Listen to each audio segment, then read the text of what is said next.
Hey y'all, it's Miss Lauren. I've got another art project for you guys to do at home today. Instead of painting or drawing or doing something two-dimensional, today we're going to do something a little bit 3D. We're going to get our hands nice and messy. We're going to do a little bit of art cooking, kind of a science experiment, which is why I've got a fork in my hand. So I want you guys to go and ask your grown-up in your house for some flour. You're going to need 1 cup of flour. You're going to need a half a cup of salt, just basic everyday table salt like you use at your dinner. And you're going to need a big bowl for mixing and about a half a cup of water. So go gather those ingredients, ask permission, and then I will show you how to put them all together and make some salt dough, which is kind of like a combination between clay and Play-Doh.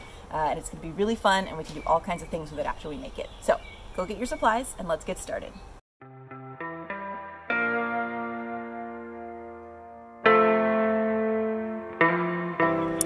All right, we have got our supplies and we are ready to rock some salt dough.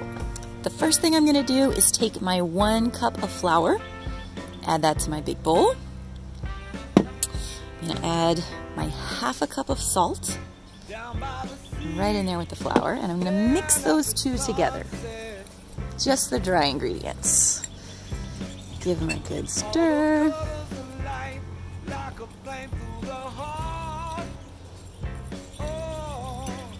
And once I feel like they're nice and mixed together, I'm going to take my water.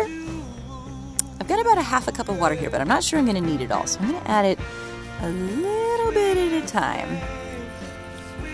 Just pour a little spoonful. I'm going to keep doing this until I get a bit of a dough texture. So I'll skip ahead and show you what it's supposed to look like when it's done here. Add a little bit more.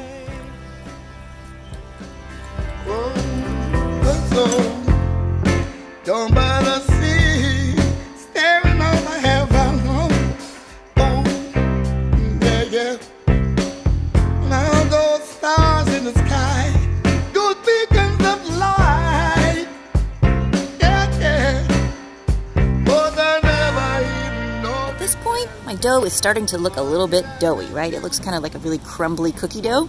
So I'm going to switch from using my fork to using my hands. If you like getting your hands messy, this will be a really fun part. If you don't like getting your hands messy, this would be a great time to call in a buddy. If you've got a sibling or a parent or a friend or somebody who's in your house, get them to do the squishy part if you don't want to do it. But I think it feels really cool. I really like it. So I'm just going to grab it, use my hand and my fist to sort of ball it up. And once I get it into a nice big ball, get all this flour soaked up. I don't want any of this dry stuff left over.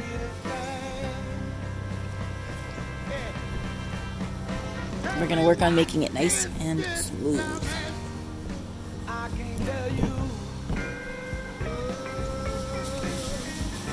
Alright, once I got my dough to the place where it was a bunch of little clumps of dough that you could tell were nice and soft and squishy, I used my hands to put it all into one big lump. If any of it gets away, you can just squish it back in there. And now I'm going to get rid of my bowl, and we're going to knead this dough. I'm going to squish it down on the counter with my hand, and then kind of fold it up, and then squish it down again, and do the same thing. You're going to want to do this for about 10 minutes, which might make your hands kind of tired, so it's kind of like an art workout. If you have a buddy, this is a great time to get a buddy, and then you can take turns, and then your arms don't get quite as tired from all the kneading. If you've ever made bread, this is kind of like making bread. If you haven't, maybe you'll try it after this, because it's pretty similar. So we're going to knead this, like I said, for about 10 minutes till it gets really nice and soft. And then we can use it just like clay. We'll make some sculptures, make some cutouts, all kinds of stuff.